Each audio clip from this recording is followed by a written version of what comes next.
Le sport pris au sérieux par des animateurs tout aussi dérisoires. Avec Emilio Constanza. I'm a fun guy. Félix Forget. As there's a drive in a deep left field by Castellanos, it will be a home run. Et Pierre-Olivier Poulain. This man was a bona fide scrub. He can't play. La triple menace. Le Salon de Mio, édition du 9 juillet 2026. Bon matin tout le monde et bienvenue à cette revue de presse hebdomadaire de la Triple Menace. Disponible sous format vidéo également sur notre chaîne YouTube. Alors, je vous invite à aller vous abonner si ce n'est pas déjà fait. Avant de rentrer dans les nouvelles, si ce n'est pas déjà fait non plus, vous pouvez aller écouter notre épisode régulier de la Triple Menace disponible sur la plateforme de votre choix où vous écoutez ce balado, où Pierre-Olivier Poulain et Félix Forget, en mon absence, ont parler de tout ce qui se déroulait dans la Ligue nationale de hockey ainsi qu'au basketball avec ces ouvertures de marché des joueurs autonomes, nombreux échanges qui se sont déroulés, ainsi qu'un petit peu de baseball, surtout avec le match des étoiles qui s'en vient. Alors, nous aurons d'autres nouvelles dans ce qui concerne le baseball à vous fournir sous peu. Restez à l'affût, ça va passer sur nos réseaux sociaux. Entrons tout de suite dans les nouvelles parce que Dieu sait qu'il y en a encore beaucoup aujourd'hui et ça commence en fort du côté de Montréal. Alors qu'on apprend de Eric Engels que le Canadien de Montréal a l'intention d'embaucher Derek Lalonde à titre d'entraîneur assistant.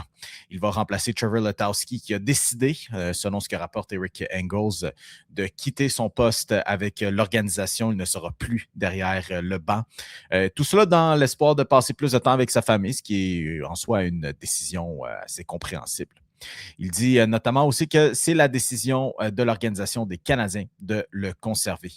Alors, Trevor Letowski fait longtemps quand même qu'il est à Montréal. On a beaucoup été habitués à le voir comme, pour deux choses, celui qui ressemble à Mike Matheson, mais aussi celui qui faisait les entrevues juste en revenant des pauses publicitaires avec Marc Denis. Il était avec les Canadiens depuis la saison 2021-2022, donc littéralement au lendemain de cette course vers la finale de la Coupe Stanley. Ils se sont rendus... il s'est rendu à mener un peu ce bateau à bon port avec Martin Saint-Louis, avec ce nouveau personnel. Il a vécu pas mal la reconstruction jusqu'au point où elle est en ce moment, et tout ça après avoir occupé différents postes dans la Ligue de l'Ontario. Alors, ce sera Derek Lalonde qui va le remplacer. Derek Lalonde qui a aussi une pas pire expérience en LNH. Il a eu différents postes, notamment avec le Lightning de Tampa Bay. Il a été assistant entraîneur lorsque l'équipe a remporté les Coupes Stanley, en plus d'avoir été entraîneur-chef pour les Red Wings de Détroit. Ça a donné ce que ça a donné. Il a été renvoyé à mi-chemin dans la saison 2024-2025 et l'année passée, il était adjoint avec les Maple Leafs de Toronto. Alors, c'est quelqu'un qui a fait ses classes, beaucoup d'années d'expérience en NCAA, notamment avec l'Université de Denver. Ensuite, été entraîneur dans la USHL et a monté les échelons de la Ligue de la Côte-Est, de la Ligue américaine jusqu'en LNH où il a occupé différents postes. Pas mal à temps plein là, et constamment depuis 2018. Sinon, pour ce qui en est des nouvelles, écoutez, on avait comme quoi Simon Nemec avait été échangé aux Flames de Calgary. Pour le rappeler, quand même, c'était une transaction qui impliquait notamment comme retour Étienne Morin, mais surtout un choix de deuxième ronde au repêchage qui vient de se dérouler et un choix de première ronde en 2027 et un choix de première ronde en 2028. Maintenant, Nemec, qui est avec les Flames de Calgary, a signé une prolongation de contrat d'une valeur annuelle de 7 250 000 $ en moyenne sur 5 saisons. La saison passée avec les Devils, Simon Nemec, c'était 11 buts, dis-je, pour 26 points en 68 rencontres avec un différentiel moins 11. C'était sa première saison à temps plein dans la Ligue nationale. Il est quand même dans la Ligue depuis la saison 2023, mais a chevauché l'autobus entre la Ligue américaine ainsi que la Ligue nationale. Chez les Flames, on espère frapper le grand coup avec Nemec. On sait qu'il ne s'est peut-être pas épanoui comme les Devils l'auraient souhaité, d'où notamment la raison de l'envoyer du côté de Calgary. Pour ce qui est des Flames, on a bien espoir que le défenseur droitier pourra relancer cette équipe qui tente tant bien que mal de reconstruire. Le dossier Claude Giroux, sinon pour les Sénateurs d'Ottawa, est finalement clos. Claude Giroux qui était joueur autonome sans compensation, littéralement libre comme l'air. Beaucoup de gens se demandaient où est-ce qu'il allait aboutir. Finalement, il restera à Ottawa pour une autre saison au minimum, à voir s'il a envie de jouer au-delà de la prochaine saison, d'une valeur de 2 millions de dollars, ce qui est quand même pas pire considérant que les salaires augmentent et que le plafond salarial augmente, permettant ainsi au salaire d'augmenter. La saison passée, justement, Claude Giroux, c'était 49 points en 82 parties, en plus de terminer avec un différentiel de plus 20. Un peu plus tranquille en séries éliminatoires. Il a été blanchi lors des 4 matchs, 4 défaites même des Sénateurs aux mains des Hurricanes de la Caroline. Mais bon, difficile de trouver des points positifs de cette série face aux Flames, aux Hurricanes. Ça a même est-ce que Brady Tkachuk décide finalement de vouloir sacrer son camp d'Ottawa? Dans le dossier des offres qui ont été soumises aux agents libres avec restriction, les offer sheets, comme on les dit en anglais, Barrett Hayden était l'un d'entre eux. C'était les Devils du New Jersey qui lui avaient offert une offre qualificative, même pas une offre qualificative, mais ce offer sheet. Le Mammoth de l'Utah a décidé finalement d'accoter l'offre. C'était d'une valeur de 4 775 000 $. La saison passée, avec le Mammouth, c'était 25 points pour le centre du Mammouth.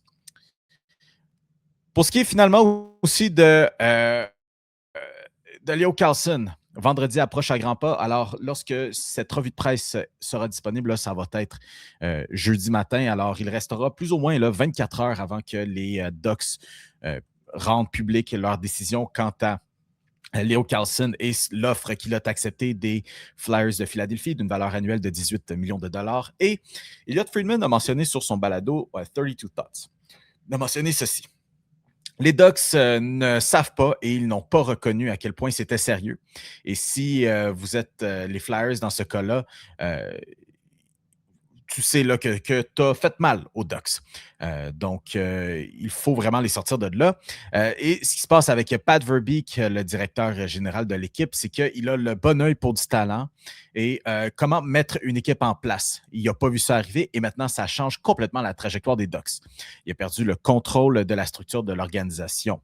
Qui sait où est-ce que ça s'en va, mais les Ducks ne seront pas pareils et chaque équipe va regarder cette situation-là et va dire on ne peut pas s'arranger pour que ça nous arrive à nous et ce sera une leçon pour les autres équipes de la Ligue nationale de hockey, parce qu'il faut rappeler que ce n'est pas que Leo Carlson qui reçoit cette offre et qui pourrait quitter le navire dès demain, mais Mason McTavish, finalement aussi, on s'en est départi.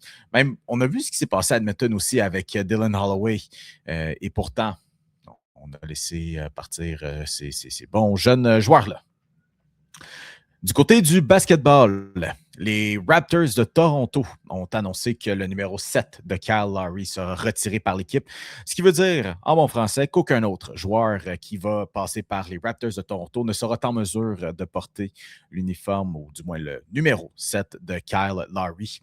Kyle Lowry, c'est 6 mentions au match des étoiles, champion avec les Raptors de Toronto en 2018-2019, considéré par les forums populaires comme étant le greatest Raptor of all time, étant le plus grand joueur ayant porté l'uniforme des Raptors de Toronto. Et non, ce n'est pas DeMar DeRozan, ce n'est pas Kawhi Leonard, en raison d'un premier passage assez court. D'ailleurs, Kawhi Leonard était du côté de Toronto pour la conférence de presse dans laquelle était aussi annoncé que Kyle Lowry allait se retirer dans le cadre d'un contrat d'1 jour pour les Raptors de Toronto. Et rester sur le sujet des Raptors de Toronto, les Kings de Sacramento ont annoncé qu'ils rachèteraient la dernière année du contrat de DeMar DeRozan. DeMar DeRozan avait signé à l'aube de la saison 2024-2025 un pacte de 3 ans avec les Kings de Sacramento dans lequel il allait faire 23, 24 et 10 millions de dollars annuellement en l'espace de 3 saisons. Pour cette dernière saison, comme mentionné, les Kings ont décidé qu'ils rachèteraient la dernière année, le rendant maintenant aussi libre comme l'air. Et pour ce qui est des Kings, avant de passer à DeRozan, les Kings de Sacramento ont aussi mentionné qu'ils n'ont pas l'intention de faire la même chose avec Zach LaVine et écouleront du moins son contrat ou pensent peut-être pouvoir aller chercher une certaine valeur en échange si une équipe le souhaite en faire l'acquisition. En ce qui est de DeMar DeRozan, bon, avec les Kings, difficile de trouver quelques points positifs. Il moyenne à travers 2 saisons 20 points par match quand même, mais il maintient des bons chiffres offensifs comme il l'a fait partout où il est passé dans la NBA. Maintenant, quelle équipe a envie d'aller faire l'acquisition de DeMar DeRozan? Je vous pose la question à vous. Si vous êtes partisan des Raptors de Toronto, est-ce que vous aimeriez voir DeMar DeRozan revenir avec l'équipe? Je ne dis pas qu'il va partir, qu'il sera titulaire. En aucun cas, il devrait être titulaire s'il devait jouer avec les Raptors de Toronto. Je ne crois pas qu'il y ait de place pour lui. Mais le voyez-vous que ce soit dans un rôle comme 6e homme? Les Raptors s'enlignent pour avoir une équipe qui va être assez bonne défensivement, hein, avec Jamal Shead, qui est l'un de ces petits meneurs qui a du chien. RJ Barrett, qui a beaucoup amélioré son jeu défensif. Scottie Barnes, l'un des meilleurs joueurs défensifs de la Ligue. Idem pour Kawhi Leonard, qui s'est fait un nom à être l'un des meilleurs joueurs défensifs de la NBA, même si à 34 ans, ce n'est plus exactement ce que c'était par le passé, mais vous avez le point quand même. Ça devrait être quand même une bonne équipe défensive. Est-ce qu'on peut en sacrifier certaines minutes de match pour entrer DeMar DeRozan et s'assurer qu'il va chercher des paniers? On sait que DeMar DeRozan, c'est un style de joueur qui se fait plus trop comme avant, le slasher, qui joue en isolement, qui a besoin du ballon dans les mains pour marquer. Beaucoup de points, peu de passes. On verra. Mais je suis sûr qu'il aimerait ça être du côté de Toronto. En parlant de contrat, les Cavaliers de Cleveland ont prolongé eux aussi leur pacte avec Donovan Mitchell. On sait que ça tourne beaucoup en rond du côté de Cleveland dans les dernières années. On ne sait plus trop qu'est-ce qu'on veut faire avec cette équipe-là. On est en ce moment dans le derby LeBron James. On aimerait ça le rapatrier. Il y a James Harden qui est toujours disponible aussi après avoir décliné son année de choix avec les Cavaliers, possiblement pour signer à rabais, peut-être mieux accommoder un contrat de LeBron James. Qui sait? En ce qui est de Donovan Mitchell, c'est un contrat de 5 saisons et 273 millions de dollars au total. La 5e année, ce sera une année de choix qui lui reviendra, mais d'une valeur de 75 millions de dollars. Alors, peu importe ce qui se passe, qu'il soit bon, qu'il soit mauvais, il va la prendre, cette 5e année de contrat. Ça lui revient. 75 millions de dollars, c'est le plus d'argent qu'il va faire sur une saison pour ce contrat-là et ça en sera la dernière année. Ça peut mal vieillir, mais si tu es les Cavaliers, 10 fois sur 10, tu t'arranges pour garder Donovan Mitchell. La saison passée avec les Cavaliers, encore une excellente saison offensive, je veux dire. Il nous habitue à ça, d'être l'un des meilleurs purs marqueurs de la NBA, moyennant juste en dessous de 28 points par match sur des moyennes de 36% de la ligne de 3 points, 48% globalement, ainsi que c'est quand même son bon nombre là, de rebonds et de passes décisives. Alors, il est encore là à Cleveland pour y rester et on espère que plus tôt que tard, ce sera la bonne. Pour ce qui est des joueurs encore disponibles, j'ai mentionné effectivement James Harden et LeBron James qui sont toujours disponibles, mais Jonathan Kuminga l'est également. On a mentionné que les Hawks ont aussi décliné la dernière année de son contrat de 24 millions de dollars. Alors lui aussi est libre comme l'air.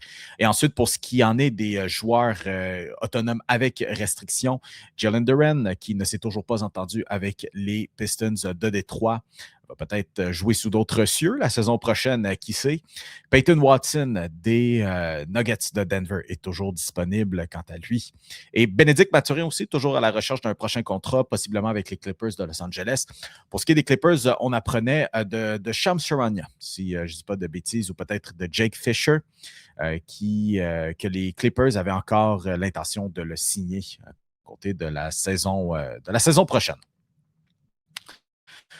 Du côté du baseball, Justin Verlander a annoncé finalement que cette saison sera sa dernière. Il a remporté 3 titres de Cy Young au cours de sa carrière, ainsi que 266 victoires. Il est également 8e dans la liste des joueurs, des lanceurs ayant accumulé des retraits surprises dans l'histoire du baseball majeur, avec 3554 d'entre eux sur 21 saisons. Alors, grande carrière pour Justin Verlander, l'un des plus grands lanceurs de tous les temps du baseball.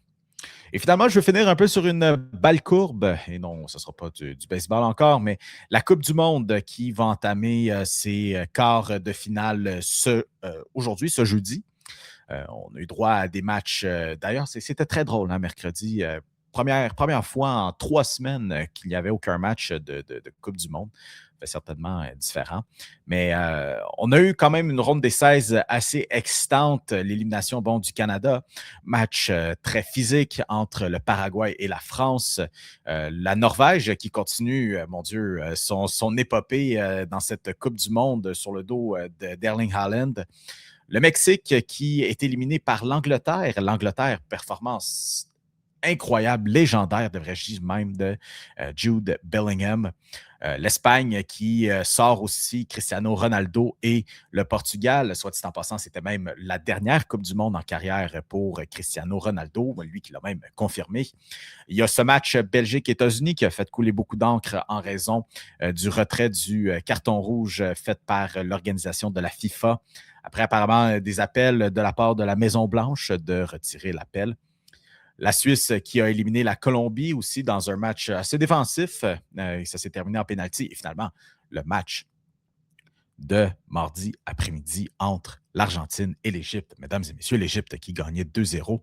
L'Argentine, sur le dos notamment de Lionel Messi, a réussi à revenir de l'arrière et marquer 3 buts. Et ça dans les 20 dernières minutes de jeu. Alors maintenant, les quarts de finale sont prêts. La France affrontera le Maroc ce jeudi. Vendredi, ce sera l'Espagne contre la Belgique. Samedi, probablement aussi l'un des matchs les plus excitants de ces quarts de finale, la Norvège fera face à l'Angleterre, ainsi que samedi aussi. Samedi à 9h, l'Argentine contre la Suisse. Et mesdames et messieurs, c'est ce qui met fin à cette revue de presse du Salon de Mio. Si ce n'est pas déjà fait, vous pouvez nous rejoindre sur nos réseaux sociaux, notamment via le groupe Facebook des super fans des Tigers de Guangdong, où vous pourrez interagir avec nous, participer un petit peu à la mission, telle qu'avec le perron d'église, et rester à l'affût de tous nos autres contenus. Sachez qu'on est toujours disponible, comme j'ai mentionné, sur YouTube, où vous êtes peut-être même en train d'écouter cette revue de presse, ou encore sur TikTok et Instagram. Vous pouvez nous rejoindre sous le nom triplemenace.podcast. Pour ce qui est de notre cas, vous pouvez nous retrouver dimanche soir, heure du Québec, pour un autre épisode régulier de la Triple Menace en compagnie de Pierre-Olivier Poulain et Félix Forget. C'était tout pour moi. Je vous souhaite la plus excellente des fins de semaine et on se donne rendez-vous dimanche soir. Salut, bye!